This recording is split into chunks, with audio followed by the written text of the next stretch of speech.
E aí pessoal do Você Mais Rico, aqui quem fala é Bruno Perini, criador do canal, e nesse vídeo vamos falar sobre o famigerado Imposto sobre Grandes Fortunas, que vira e mexe volta à pauta política aqui no Brasil, mais recentemente por conta de um vídeo feito pelo youtuber Felipe Castanhari. Foi um vídeo até criativo, ele falou que se inspirou em um vídeo estrangeiro, ele colocou lá como se fosse uma escala de patrimônio, mostrando onde estaria o patrimônio de boa parte dos brasileiros e onde estava o patrimônio de alguns bilionários, falando, né, que se você tem, por exemplo, 10 milhões de reais de patrimônio, você é relativamente pobre, inclusive perguntando por que os bilionários não pagam mais impostos. E esse vídeo, ele rodou bastante na internet, ele foi repostado inclusive por políticos que provavelmente vão concorrer à presidência no ano que vem. Eu acho esse um raciocínio tremendamente perigoso, porque nós já vimos, é só pegar a história, consequências negativas da criação de imposto sobre grandes fortunas. E por isso falaremos do assunto nesse vídeo. Eu inclusive já abordei esse assunto em outros vídeos feitos aqui no canal, e não diretamente o imposto sobre grandes fortunas, mas essa tendência de querer tributar mais os bilionários. No quarto episódio do podcast Os Sócios, a gente falou especificamente sobre esse assunto, mas pegando alguns pontos principais e começando até de uma maneira talvez meio metafórica, porque eu acredito de fato no que eu vou falar aqui. Tem um filósofo chamado Bertrand Russell, que era filósofo, matemático, ele tem vários raciocínios muito interessantes,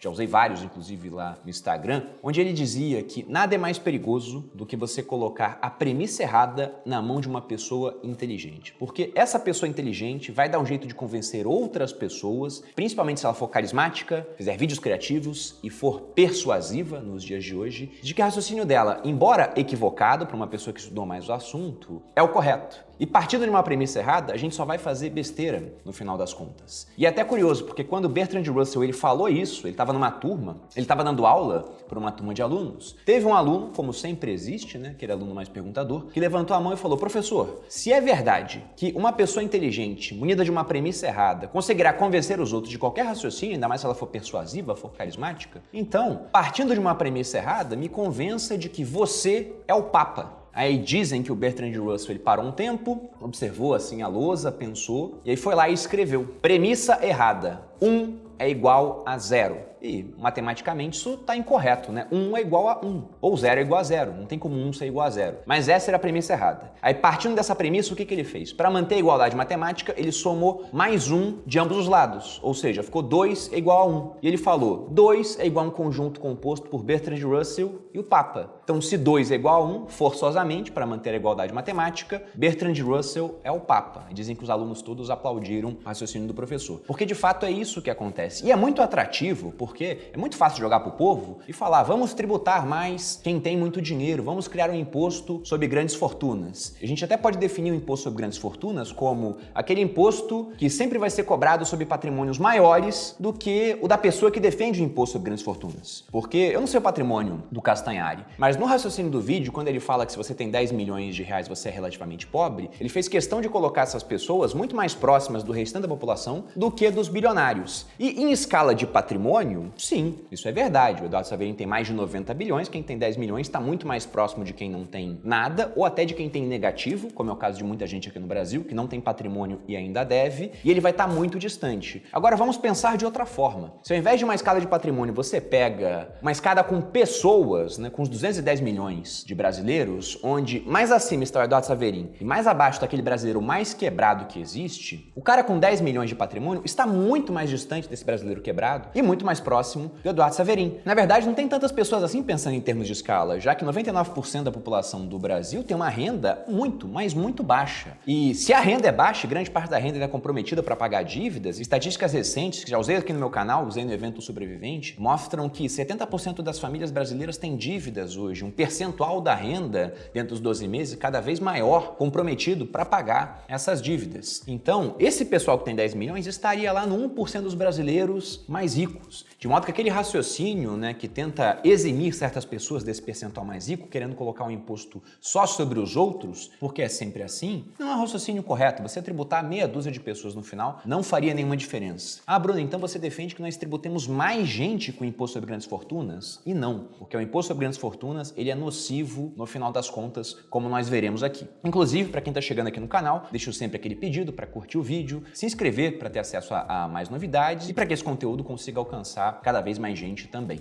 E por que o imposto sobre grandes fortunas acaba sendo nocivo no final das contas? Porque nós já pagamos imposto em uma série de coisas. Imposto sobre itens que nós consumimos, imposto sobre a renda que nós temos, imposto sobre o patrimônio que nós formamos. Apenas pela manutenção desse patrimônio, você compra um carro, você paga IPVA, você compra uma casa, um apartamento, um imóvel no geral, você paga IPTU. Então, a todo momento você está pagando imposto. E depois que você morre, você ainda paga imposto, né? Porque existe um imposto sobre heranças aqui no Brasil, o ITCMD, Imposto sobre Transmissão, Causa-Mortes e Doação. De modo que criar mais um imposto sobre isso seria tributar o patrimônio e não a renda. Seria um imposto com caráter confiscatório. E aí nós devemos lembrar também que muito do patrimônio desses bilionários, né? Você pega o Eduardo Saverin como exemplo, não é dinheiro em si parado numa conta bancária, até porque o dinheiro nunca está parado, né? Se ele está no banco, ele deixou de ser dinheiro, aquele meio de troca mais líquido que existe, e ele vira um depósito bancário, uma obrigação que o banco passa a ter com você. E o banco assume essa obrigação porque ele vai pegar esse dinheiro para emprestar para outras pessoas, te pagando uma taxa de juros baixinha, por isso emprestando a juros mais altos. Então o dinheiro desse rico ocioso, digamos assim, ele não fica parado no banco, ele vai parar na mão do pobre industrioso. E quanto mais capital a gente tiver disponível para isso, menores tendem a ser os juros dentro de uma economia. Mas isso supondo que seja dinheiro de fato que ele colocou no depósito bancário, e muitas vezes não é. O patrimônio do Eduardo Saverin, ele é majoritariamente composto pela participação que ele tem dentro do Facebook, uma empresa que ele ajudou a fundar junto com o Mark Zuckerberg. De modo que aprovar o imposto sobre grandes fortunas, que vai impactar esse cara, impactar o Jorge Paulo Lemann, por exemplo, né, da Ambev,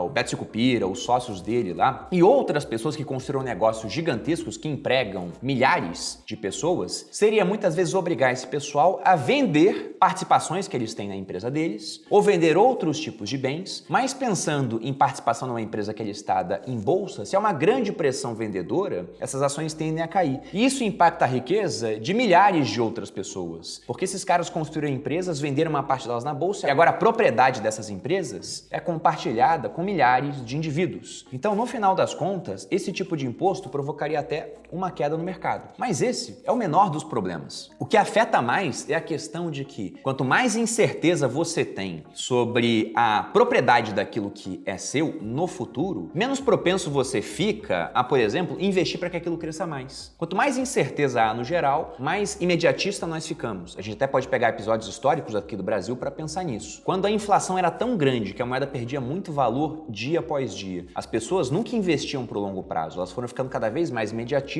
chegando ao cúmulo de investir sempre pensando no dia seguinte, o tal do overnight. Mas isso foi por conta da inflação. Uma outra maneira de a gente ter um efeito assim também, criando uma mentalidade de curto prazo cada vez mais presente, é se nós tivermos incerteza quanto à tributação futura. Se esse cara pensa, caramba, lá na frente, né, com essa tendência, essa discussão política, as pessoas se rendendo a um discurso populista de imposto sobre grandes fortunas, eu devo começar a ser tributado no Brasil. Então, esse cara tende a ligar menos para os negócios dele e buscar se proteger desse tipo de tributação, até muitas vezes levando o patrimônio que ele tem aqui no país para fora, o que hoje é cada vez mais simples em um mundo com fronteiras cada vez menores por conta da facilidade de transferência de riqueza através da internet. E hoje, para isso, você não precisa de aval de nenhum governo. Você pode transformar tudo em criptomoedas e transferir para um outro local. Inclusive, esse motivo, que mostra uma perda de arrecadação no longo prazo, geralmente quando cria o imposto sobre grandes fortunas, você arrecada um pouco mais agora e menos depois, cada vez menos, é o motivo pelo qual, se a gente for pegar no início dos anos 90, dentro dos países da OCDE, Organização para a Cooperação e Desenvolvimento Econômico, você tinha 12 países que tinham imposto sobre grandes fortunas. Se a gente vai para 2020, o número de países caiu para 3. Nós temos experiências frustradas com isso na França, lá no Reino Unido também, teve uma época que o pessoal criou um imposto sobre grandes fortunas e teve uma série de bandas, de atores, né? O Sean Connery na época, tirando a residência fiscal daquele local para não pagar mais imposto. E vemos isso muito recentemente na Argentina. Eu até usei já num post do Instagram 2 manchetes, uma mostrando a criação do imposto sobre grandes fortunas em caráter temporário e excepcional na Argentina, e uma outra mostrando a fuga de argentinos ricos para o Uruguai. E até interessante, né? O Uruguai, ele diminuiu os impostos para atrair esse pessoal, o que mostra que esse pessoal endinheirado, ele não é bem visto no seu país de origem muitas vezes por algumas pessoas, mas quando ele tenta fugir desse país, ele sempre vai ser recebido em um outro país. E por que isso acontece? Porque aquele outro país quer esse dinheiro porque sabe que mais dinheiro no sistema bancário significa taxas de juros mais baixas, que os ricos chegando lá levam não só capital capital que vai ser usado para consumir de outras pessoas, e se eles consomem, aquela pessoa que vendeu para eles passa a ter renda, agora que ela tem renda, ela vai consumir dos outros, e como a renda de um vira um consumo do próximo, você faz a roda da economia girar. E além disso, rico também é rico porque ele fez alguma coisa, né? O pessoal fica pintando lá que todo rico veio de herança, mas isso não é verdade. Tem um cara que tem a herança, mas tem um cara que empreendeu e criou a riqueza dele. E se ele criou a riqueza é porque ele tem algum tipo de know-how, algum tipo de experiência. Então, quando ele vai e leva a experiência para um outro país, ele tende a gerar negócio naquele país e contratar mais pessoas. E até interessante para mostrar aquela falácia que existe, que diz que o problema no mundo é a desigualdade, sendo que não, ninguém morre de desigualdade. As pessoas morrem devido à pobreza, a não ter o que comer, porque não tem dinheiro. E como é que a gente mostra que esse problema da desigualdade é só um espantalho que está sendo atacado, porque é um problema que ele não vai ser resolvido, ele dá mais votos do que um problema que está sendo resolvido no mundo, que é a questão da pobreza. Hoje nós somos muito mais ricos do que há um século. No geral, o mundo ele está avançando, com ainda alguns bolsões de pobreza em certas áreas, mas muito mais por conta de falta de capitalismo e livre mercado e gente querendo empreender, do que pelo excesso disso, né? Você pega e olha no mundo as regiões com mais pobreza. São mais capitalistas ou menos? Faça esse exercício depois. Mas em todo caso, o que aconteceu em Argentina e Uruguai? A Argentina criou um imposto sobre grandes fortunas. Então vários ricos saíram da Argentina. A gente pode falar que nessa hora, como os ricos foram embora, a desigualdade na Argentina diminuiu. Porque afinal de contas, quem estava lá no topo dessa pirâmide de renda foi embora, o pessoal está mais igualitário. Enquanto no Uruguai, que recebeu esses ricos, a desigualdade aumentou. No entanto, na Argentina, a pobreza aumentou enquanto a desigualdade diminuiu. Porque afinal de contas, agora é menos gente consumindo, é menos gente contratando, né? Então todo mundo fica mais pobre. É até um ponto interessante que raramente as pessoas pensam. Se você trabalha para alguém rico, esse cara começa a ter que pagar mais imposto, ele tem menos dinheiro. A chance dele manter o seu emprego agora é maior ou menor? A chance de você receber um aumento agora é maior ou menor? A chance dele contratar mais gente é maior ou menor? Tudo fica menor. Então a sua chance de ser demitido fica maior, você vai ganhar menos provavelmente porque ele tem menos dinheiro. Já no Uruguai, que ficou mais desigual, o país como um todo ficou mais rico, porque recebeu mais recursos que vão começar a girar pela economia. E um ponto seguinte também é pensar sempre na questão de alocação de recursos escassos. Eu penso nisso o tempo todo dentro da minha vida, na hora de alocar meu tempo, na hora de alocar o meu patrimônio. Mas temos que pensar também na hora de alocar o patrimônio de um país. Quem gerencia melhor o dinheiro? Quem vai alocar melhor esses recursos? O governo ou as pessoas? Se você acha que é o governo, então você quer mais recurso na mão do governo. Eu acho que são as pessoas. Então quero cada vez mais recurso na livre iniciativa e não na mão do Estado. E quando eles criam esse tipo de imposto, eles querem tirar mais dinheiro daqueles que, ao longo do tempo, alocaram melhor os recursos, justamente por conta disso que eles ficaram bilionários, para concentrar, na minha opinião, na mão daqueles que pior alocam. Eu posso até usar um raciocínio do Milton Friedman, o famoso economista da Escola de Chicago, que atesta isso. O Friedman falava que existiam 4 formas das pessoas gastarem dinheiro. Ele dizia que a primeira forma é uma pessoa gastar o dinheiro dela com ela mesma. Como o dinheiro é dela, ela batalhou por aquele dinheiro, trocou suor, né, horas de trabalho por aquilo, ela liga muito para a relação entre custo e benefício. Ela vai ficar bem de olho no custo e, como ela vai usar também, vai ficar muito de olho no benefício. Então, teoricamente, essa seria a melhor forma de se gastar dinheiro, né? A própria pessoa gastando com ela mesma. A segunda forma seria essa pessoa gastando o dinheiro dela com os outros. Como ela deu duro pelo dinheiro, ela tende a ligar muito ainda para a questão do custo, mas menos para a questão do benefício na média, tá? Porque você pode pensar, comigo não é assim, mas se eu pegar uma série de pessoas, na média, é esse resultado que a gente vai ter. Sobretudo se for gastar com uma pessoa que você nem conhece, não é um parente, um amigo seu. É simplesmente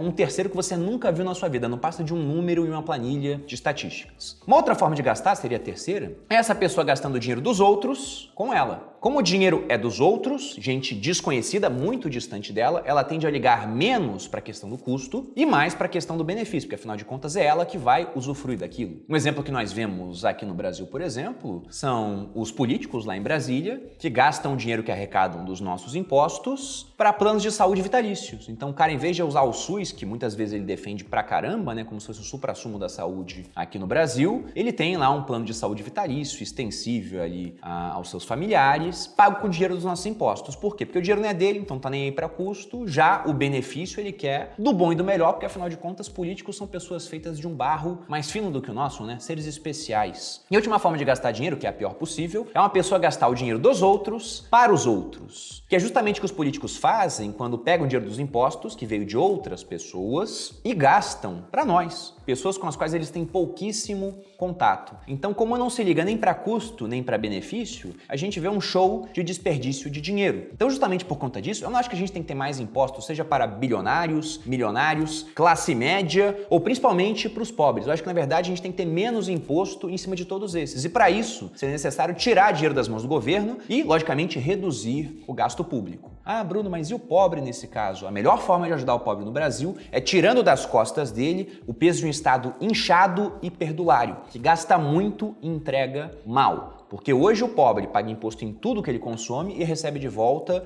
um serviço de baixa qualidade. A classe média paga imposto em tudo que consome, recebe esse serviço, muitas vezes não quer usar e ainda contrata por fora. E de fato, depois que o rico chega até um patamar, ele gasta muito menos com imposto do que esse pessoal. Mas é ilusão achar que aumentar o imposto para o rico vai gerar benefício para esse restante das pessoas, tanto a classe média quanto os pobres. No primeiro momento, talvez até a arrecadação aumente, mas depois isso não vai mais acontecer. Na verdade, esse imposto vai acabar recaindo sobre a classe média e, eventualmente, até sobre o pobre. Porque já vimos isso acontecer ao longo da história. Porque o rico, ele pode ser tudo, menos burro. Quando criam esse tipo de imposto, ele vai dar um jeito de se proteger. Seja levando dinheiro para fora do país, como já mostramos que aconteceu, inclusive, recentemente, na Argentina, ou contratando as melhores cabeças que existem no meio jurídico para criar complexas estruturas tributárias para que ele pague menos imposto. E aí, para quem vai ficar o imposto no final das contas? Para a classe média, que não consegue contratar essas cabeças, criar essas estruturas e vai acabar pagando a conta da tributação que foi criada originalmente para os ricos. O próprio imposto de renda, se vocês forem pesquisar, teve exatamente essa trajetória. Ele foi um tributo criado na Inglaterra, na época que eles estavam naquela era das disputas com Napoleão, começo do século XIX.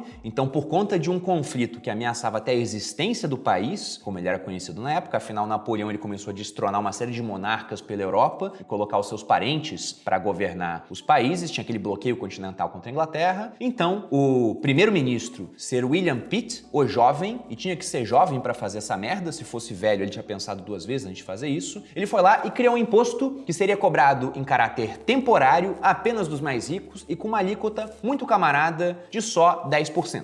E de fato, o imposto ele foi temporário. Depois do fim das guerras napoleônicas, ele parou de ser cobrado. Só que o temporário voltou, ele está praticamente hoje em caráter permanente, ele se espalhou pelo mundo, ele começou a ser cobrado não só dos ricos, mas também de muito mais gente, aqui no Brasil até do pobre, porque pela tabela de imposto de renda atual, se você ganha cerca de R$ 1.900, você já paga 7,5% de imposto de renda. Lembrando que R$ 1.900 não dá nem 2 salários mínimos. Não dá pra gente falar que quem ganha 2 salários mínimos, e ainda mais que pode ganhar isso para dividir por uma série de pessoas, sustentar uma família, tá na classe média. Não, tá abaixo ainda. E mesmo assim, já paga imposto. E a alíquota, que era de 10%, né, tá nas mais variadas alíquotas aí pelo mundo. A mais alta aqui do Brasil, pegando apenas imposto de renda, é de 27,5%. Mas se pegar o total de impostos, a contribuição deles no PIB, bate na casa aí dos 35%.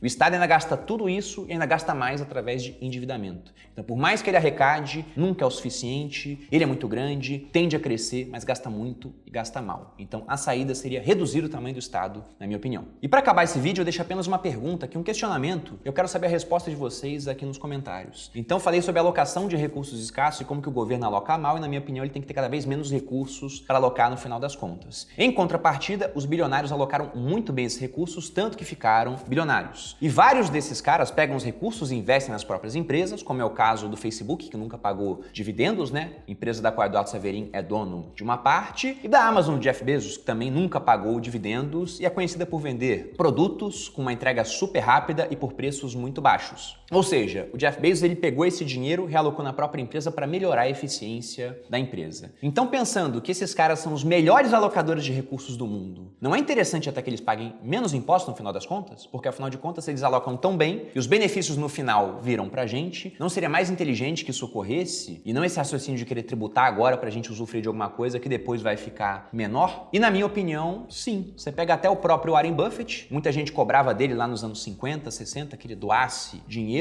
e ele falava, olha, eu não vou doar agora, porque se eu doar agora eu vou doar pouco. Mas se eu doar lá na frente, depois que eu tiver muitos anos de investimento desse dinheiro, eu vou poder doar muito mais dinheiro. E é o que de fato está está acontecendo agora. O Warren Buffett doando quase toda a fortuna dele, aí já destinada, depois da morte dele, parte para o Instituto ou Fundação Bill e Melinda Gates, que trabalha com essa parte de projetos voltados à caridade, e também para fundações e institutos criados para os filhos dele. E até um ponto interessante, porque muita gente fala, bilionários muitas vezes querem pagar mais impostos. Então por que esse pessoal cria fundações e institutos para gerir esse capital e não doa tudo para o governo? Porque eles sabem que governos alocam mal no final das contas. Esse é o ponto. Mas quero saber a opinião de vocês, como eu já disse aqui. Esse é o final do vídeo, espero que tenham gostado do raciocínio. Se você gostou, me siga nas redes sociais, se inscreva aqui no canal, compartilhe esse vídeo com um amigo. Um grande abraço e até a próxima.